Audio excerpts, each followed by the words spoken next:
C'est bon comme ça, c'est bon pour moi. Parce que là, ça commence déjà à peser. J'ai déjà vu toutes les couleurs. Prisca, c'était une naissance prématurée. Bon, c'était une première grossesse. Je n'avais pas trop senti son accouchement. Bon, j'étais à 8 mois de grossesse. J'étais en forme. Je me souviens, ces jours-là, on a prié avec le pasteur pour toute l'église.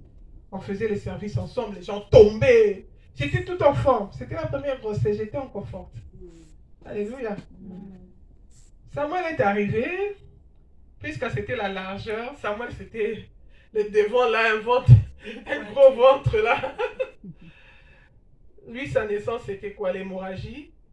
J'ai fait l'hémorragie et tout, sans compter les déchirures, n'en parlons pas. Ça a augmenté la dose. Samuel est parti, Saint-Tiche est arrivé. Avec elle que j'ai commencé à sentir que là j'ai déjà grandi parce que la grossesse est maintenant en bas. Les crampes ont commencé. C'était une grossesse un peu plus douloureuse. Et c'était une période très difficile. C'est pendant cette période qu'on était devenus sans papier, qu'on n'avait pas de revenus. On avait déjà des enfants dans cette condition-là, c'était compliqué. Alléluia. Amen. Je me souviens dans la grossesse de Saint-Tiche, il y a une journée où j'ai fait paralysie faciale. Mais les gens n'ont pas su. Alléluia. Ça a duré une journée, non, je ne sais même pas si ça fait 2 jours. Et tant que je m'arrange avec le Seigneur, que je soumette ça aussi. Alléluia. Amen. Parce que c'est quand tu refuses de te soumettre que les choses se compliquent. Alléluia. Mais quand tu t'abandonnes, le Seigneur prend contrôle de tout. Alléluia. Amen. Et puis j'ai dit, bon, c'est bon. Le Seigneur nous a bénis, nous a établis, on a eu les papiers, on a eu notre maison, on a eu la voiture, c'était devenu un peu un bon confort et tout. Je me dis, bon, 3 enfants, c'est bon qu'on fait l'œuvre de Dieu. Franchement, moi, je ne pensais pas que j'allais avoir beaucoup d'enfants.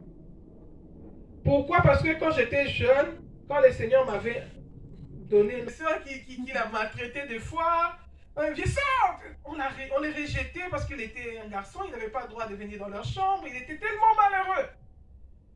J'ai dit, bon, j'étais l'unique fille de ma mère, c'était quand même difficile à porter. Mon mari a été pendant longtemps unique fils de sa mère. C'était quand même, bon, lui on le choyait, mais c'était quand même, c'est vite. Bon, on ne va pas lui imposer ça, mon Seigneur. Que ta volonté soit faite. Alléluia. Allez, j'ai accepté d'avoir un autre enfant. J'ai eu un enfant. Il faut dire gloire à Dieu, c'était encore une fille. Je me souviens, les jours où je suis sortie de la maternité, quand je revenais à la maison, Samuel m'attendait à la porte. Quand j'ai ouvert la porte, il a dit, maman, c'est une fille ou un garçon? J'ai dit, c'est encore une fille. Oh, il est parti s'asseoir tout triste. Il avait son cœur brisé. Je lui ai dit, Samuel, c'est une fille, mais elle te ressemble quand même. Ah, elle te ressemble. Et je dis, oui, hein. Elle te ressemble, elle a des traits de toi. Tu sais, c'est pas moi qui fabrique le sexe, hein, c'est Dieu qui décide. Hein. Alléluia. 4 enfants. Et puis, bon, les dépouillements. En tout cas, après ces 4-là, c'était déjà l'implant. J'ai accouché, j'avais déjà mes programmes. Directement, on est parti me mettre l'implant à l'hôpital. J'ai dit, bon, 3 ans, je suis un peu calme. On verra la suite après. Alléluia. Amen. Entre-temps, la sainteté arrive. Les dépouillements arrivent. Il y a certaines choses qui doivent tomber. Alléluia. Amen. Il y a certaines choses qui commencent à soumettre ça entre tes mains. Je vais enlever l'implant. Mais entre-temps, on fait comment? Alléluia. Amen. Entre-temps, on fait comment? Alléluia. Peut-être c'est ton cas aussi. Hein? Tu deviens nerveuse des fois quand on te parle. Les autres, tu commences à rappeler toutes les douleurs que tu as eues dans la maternité. Comment c'est toi qui portes les grossesses pendant 9 mois. D'autres personnes circulent librement. Ce sont des domaines où tu deviens agressif. Quand on le fait même d'en parler, tu deviens agressif. Tellement agressif que l'homme devient dans la culpabilité. Il a même peur d'être touché. Alléluia. Amen. Nous les femmes, nous avons plusieurs domaines à soumettre au Seigneur. Alléluia. Ça aussi, je devais soumettre ça à Dieu. Alléluia. J'ai eu ma dernière, là, Paulinès. C'était catastrophe. Elle, c'est vraiment, elle avait couronné les tout. Non seulement c'était une fille, j'ai béni le Seigneur. Amen. Donc là, j'ai mes 4 filles avec mon un garçon. Je lui ai dit, maman, KO. Elle n'a plus de force de faire des bébés. Il me dit, maman, mais elle est plus forte que toi. Tu ne vois pas là où j'ai dit, tu ne sais pas de quoi tu parles, toi. Alléluia. Mais il y a un moment où c'était... Bon, j'ai fait puissant, on fait quoi? On calcule. Mais les calculs, ça peut aussi rater. Jusqu'à un moment où le Seigneur m'a dit, Fifi, il y a un domaine de ta vie que tu ne m'as pas encore soumis. Est-ce que tu as déjà lu dans la Bible que c'est moi qui ferme les entrailles des femmes et c'est moi qui rends féconde, c'est moi qui rends stérile? Tu sais combien de femmes vont avec leur mari, ils n'ont pas d'enfants? Tu sais combien de femmes cherchent des enfants? N'as-tu pas lu ça dans la Bible? Est-ce que tu peux aussi me faire confiance dans ces domaines-là? Qui es-tu pour que tu décides? Là encore, c'est moi qui dois décider. Là encore, je dois être Seigneur. Alléluia. Oh Seigneur. Tu ne sais pas que tu es dans les 40 plus? Que c'est des grossesses à risque? Donc j'ai tellement entendu ça. C'est des maladies qu'on veut te donner, t'attribuer parce que tu es 40 plus. Donc j'ai dit, mais là, mon nom, là, vous ne savez plus ça, c'est maintenant 40 plus. Donc, il faut dire déjà que là, c'était déjà 40 plus, et là encore, donc comprenez mon émotion. Mais j'ai appris à soumettre tout entre les mains du Seigneur. Et le jour où j'ai décidé de soumettre ça, on a prié avec mon mari. Je lui ai demandé pardon toutes les autres fois que j'ai devenu agressive. Parce que je disais, ça c'est moi. C'est ma part de souffrance, c'est pas toi. Toi, on trouve que c'est normal que tu sois assis devant, que tu serves le Seigneur. Mais moi, on trouve que mon travail, c'est de garder les enfants.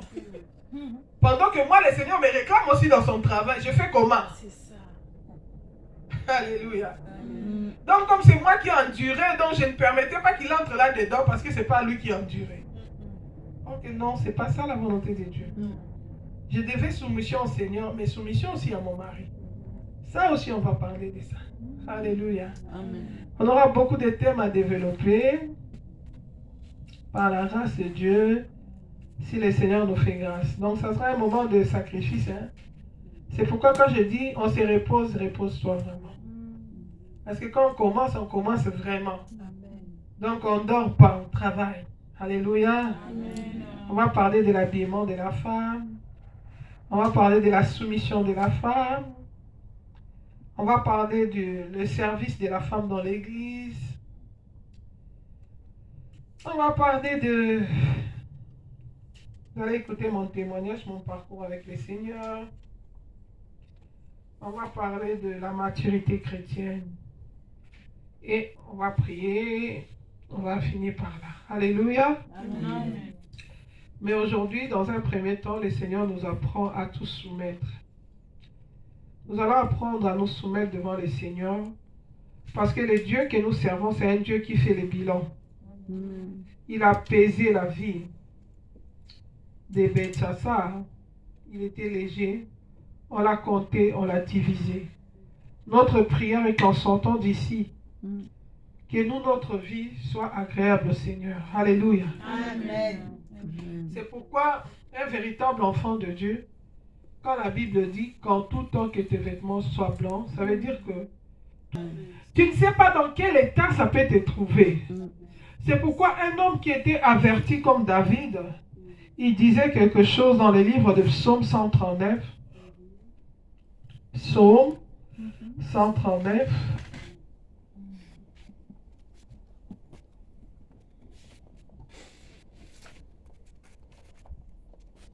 Psaume 139, il disait, Dieu, et connais mon cœur. Éprouve-moi et connais mes pensées. Regarde si je suis sur une mauvaise voie et conduis-moi sur la voie de l'éternité. Alléluia. Amen. Ça, c'est David qui s'adresse à Dieu. Il dit, Seigneur, sonde-moi. Je ne vais pas attendre que le jugement de Dieu vienne. Qu'il me sonde déjà ici, que j'arrange déjà ici pendant qu'il est encore temps. La Bible dit, cherchez l'Éternel pendant qu'il se trouve. Là, il est encore ton avocat. Il peut arranger avec toi. C'est le moment de préparer le dossier maintenant. Alléluia. Amen. C'est pourquoi David, les jours où il avait péché, Dieu avait envoyé le prophète Nathan. Va lui dire son péché. Il a péché. Il a tué Iri. Il est sorti avec sa femme. David était surpris. Quand il donnait son jugement, il ne savait pas qu'il s'agissait de lui. Quand il s'est rendu compte, il est allé se repentir. Alléluia. Amen. Le Seigneur connaît nos péchés. Il connaît nos faiblesses. Alléluia. Il connaît nos péchés secrets, nos côtés cachés. Il connaît même les péchés que tu vas faire demain. Même les péchés que tu as les projets d'aller faire. Alléluia. Puis quand il frappait la poitrine, il dit, moi je suis prêt à aller avec toi partout. Jésus lui avait dit quoi? Non, non, non. Avant même que le coq chante, tu vas me régner trop. Parce que l'état de son cœur n'était pas encore en mesure de supporter cette persécution-là. Alléluia. Amen. Nous allons demander au Seigneur de nous sonder, de nous éprouver, qu'on puisse se rendre compte de notre situation, pour qu'on puisse bien se repentir. Avant qu'on prie, je voudrais vous donner mon témoignage. J'ai beaucoup de témoignages, des témoignages qui ont un rapport avec ce que je viens de dire. Alléluia. Amen. J'avais 9 ans quand je suis venu au Seigneur. Et je me souviens ces jours-là, ma fille a 10 ans maintenant. Elle a donné sa vie à Jésus quand elle avait 9 ans. Alléluia. Amen. Moi aussi, j'ai donné ma vie à Jésus quand j'avais 9 ans. Et ces jours-là, c'était la réunion de prière. On était partis. C'est ma maman qui avait l'habitude de m'amener, mais ces jours-là, elle n'était pas venue. Mais moi, je suis quand même allée, comme c'était à côté de la maison et tout. Alors, je suis arrivée là en prière. On nous avait prêché les versets bibliques que je n'oublierai jamais. Celui qui cache ses transgressions ne prospère pas. Mais celui qui les avoue et les délaisse obtient miséricorde. Le premier verset retenu dans ma tête. Amen. Depuis que j'avais l'âge de 9 ans. C'est pourquoi la Bible dit, apprends à Dieu, à ton enfant la voix de Dieu. Même si tu le vois, il passe par des ondes de turbulences, des rébellions, la sémence va finir par germer. Amen. Accompagne ça par la prière, continue à arroser. Celui qui fait croître va faire croître un jour. Donc, ces jours-là, quand on est arrivé, on nous a parlé sur ça. On nous a dit que celui qui cache ses transgressions ne prospère pas. Mais on nous a bien expliqué qu'il y a d'autres péchés dans notre vie que nous avons commis et que nous avons oubliés. Dieu est capable de nous révéler ces péchés. La femme, lève-toi.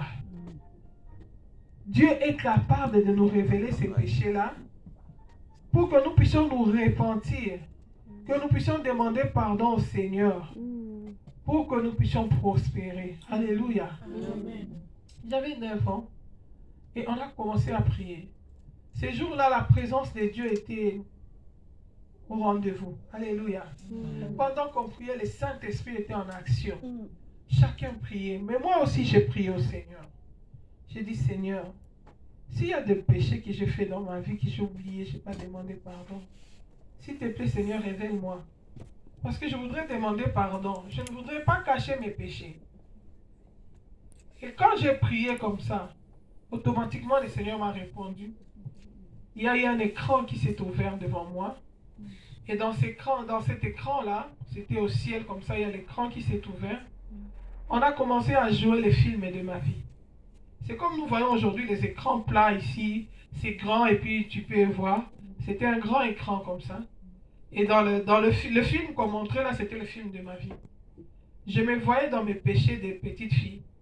Alléluia. J'avais 9 ans. Chez nous, c'était au Congo. Mes parents, ma maman travaillait dans une banque.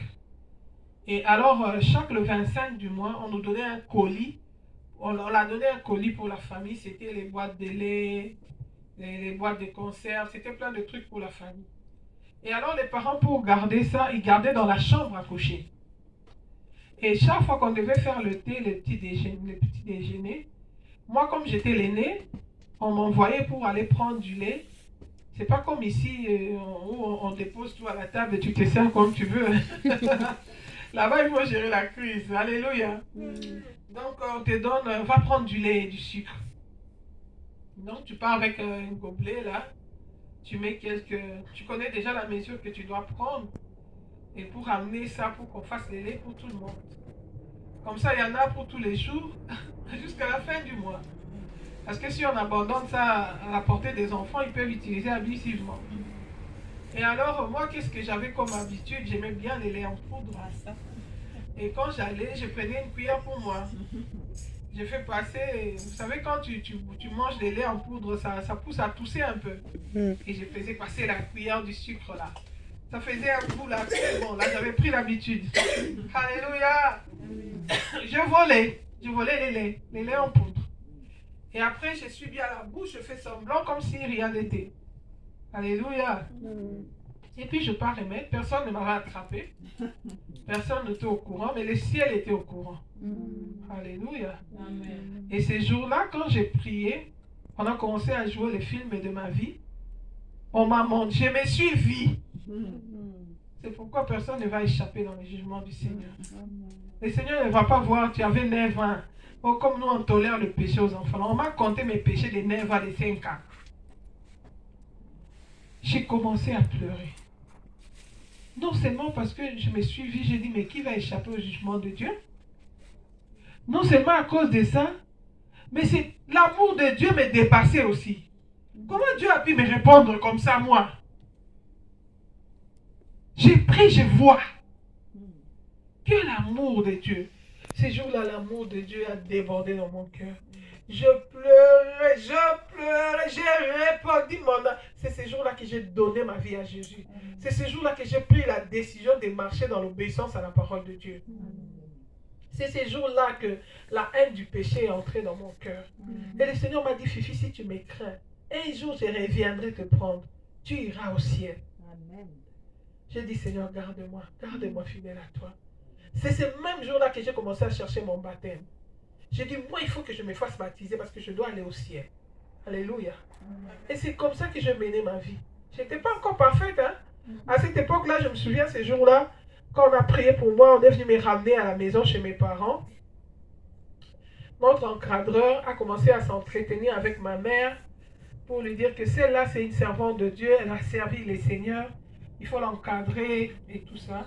Je me souviens que maman a profité pour m'accuser là-bas. Elle n'aime pas faire la vaisselle. J'étais un enfant comme tout le monde. Alléluia. Avec mes caprices, avec mes faiblesses. Et le Seigneur m'a rencontré. Il a commencé une nouvelle histoire avec moi. Et c'est cette rencontre-là qui m'a épargné beaucoup de dangers dans l'avenir. Le Seigneur savait qu'il était temps que je donne ma vie à Jésus. Parce qu'il connaissait ce qui allait arriver après. Alléluia. Amen. Celui qui cache ses transgressions ne prospère pas. Il ne faut pas avoir honte de Dieu. C'est les hommes. Les hommes, on peut avoir honte des hommes, pas de Dieu. Dieu, c'est la personne à qui on doit tout dire. Amen. Même les choses de scandale que tu ne peux pas dire aux gens. Mais Seigneur, regarde là dans les cœurs, là, tu vois là, tu connais là. Seigneur, agis. Alléluia. Nous allons prendre notre temps pour répandre nos cœurs devant le Seigneur. Tu vas dire au Seigneur de te rappeler, même s'il y a des péchés que tu as oubliés. Comme moi, j'avais déjà oublié que j'étais voleuse de lait. C'est pourquoi ces jours-là devant le Seigneur, ça sera catastrophe. Ta conscience sait que c'est ça. D'ailleurs, tu vois déjà les films, tu te vois déjà. C'est comme quand tu as brûlé le feu ou quoi, tu dis, non, j'ai pas fait ça, cette contravention est non fondée. Quand on va te montrer la photo là, tu vas encore discuter. Non. Là encore, c'est la photo, là c'était vraiment le film. Je me suis vue. Donc, craignons Dieu. Amen. Amen. Voilà, nous allons prier. Jusqu'au bout, je veux te suivre dans les bons, les mauvais jours. À toi pour mourir et vivre. À toi Jésus pour toujours. Jusqu'au bout. Jusqu'au bout. Moi je veux te suivre dans les bons et les mauvais jours. À toi pour... Le Seigneur me dit qu'il y a des personnes ici, les dons étaient étouffés, mais aujourd'hui dans cette retraite, tu vas entendre clairement la voix de Dieu te parler. C'est pourquoi sois attentif, demeure à l'écoute du Seigneur. Alléluia. Le Seigneur va restaurer des dons. Tu vas encore entendre cette voix du Seigneur, cette voix douce que tu avais longtemps pu écouter. Le Seigneur va te restaurer. Alléluia. Alléluia. Suis seulement les directives du Seigneur. Suis seulement les directives du Seigneur. Suis seulement les directives du Seigneur.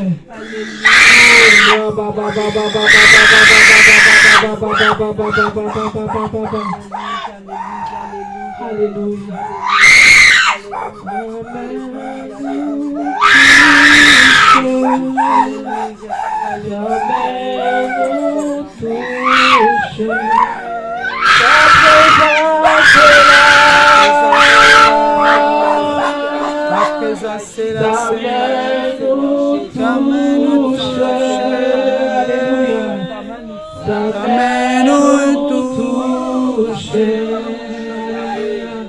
Son onction est là, l'onction qui brise les joues.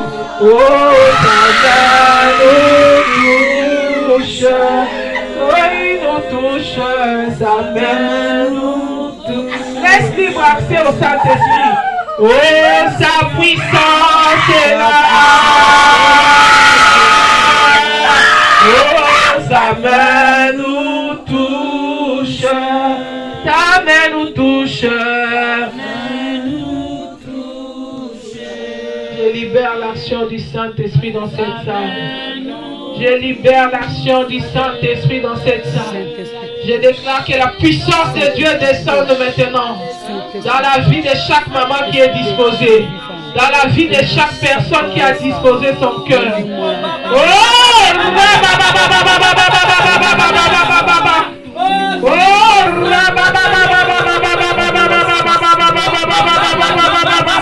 Le Seigneur commence à équiper son peuple. Le Seigneur commence à équiper son peuple. Lève ta main, dis Seigneur, touche-moi. Dis Seigneur, restaure-moi. Seigneur, visite-moi. Qui a vu quelque chose